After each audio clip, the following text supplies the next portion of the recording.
Hey guys, Johnny here with Team Legit. Today I've got a really cool and exciting aircraft for you guys. This is really exciting for me. This is the new XUAV Skua, or Skua, however you want to pronounce it. Skua is named after a bird, obviously flies around and whatnot. So this is I'm going to call it the Skua. This is the XUAV Skua. It's going to be carried at nitroplanes.com, and I've got the sneak peek and the more in-depth review for you guys here. This aircraft, as you can see, is a very large aircraft. It's not the best looking aircraft, but it is a really cool and efficient setup. It's got a tractor system here, not like the conventional UAVs where they have the pusher system. So this gives it an option of having just the glider part or the pod system. Now you do have to run them together because they are interjoined. We'll get into that in a second.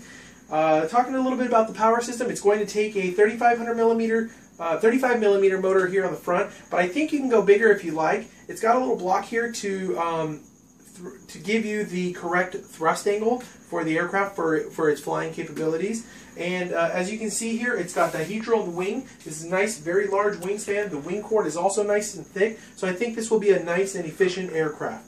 Let's go ahead and get into the tail section. So moving on over here to the tail section of the aircraft. Let me move around over here. It's got a nice X-type configuration. Usually we see the UAVs coming in the T-tail configuration, so they get a little bit weak on the top. This is a nice and durable X-type configuration. This one's not tightened down all the way, but I don't see it getting flexed around and moved around. It also does come with landing gear, so I don't see the tail getting too much impact and damages. As you can see, it's got a very nice and wide horizontal stabilizer, really big horizontal control surface. The rudder I thought was a little bit disproportionate. It's kind of a nice and small rudder. We'll actually put it to the test and see how the rudder performs in coordination with the rest of the aircraft. There are two 9-gram servos here on the tail section. They've got their own little pod here.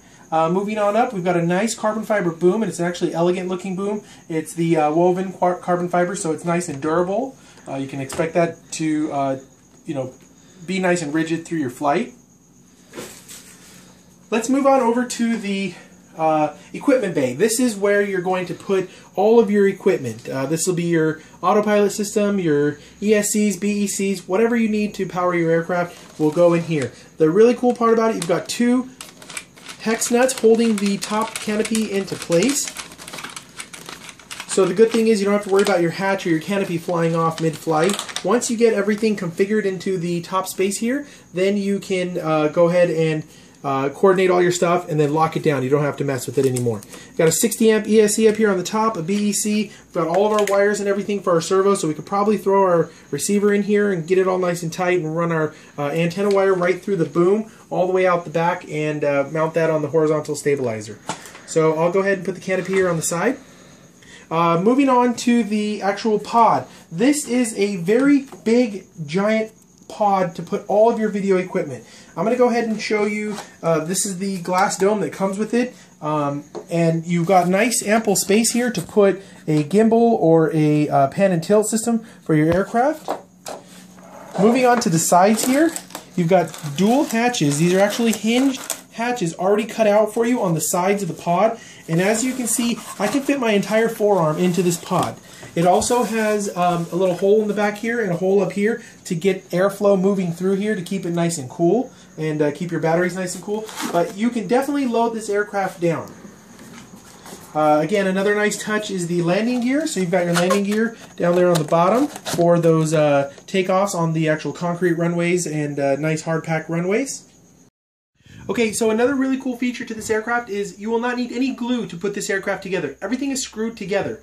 And it is made by XUAV, so you have the same system for the wings as you do on the XUAV Talon.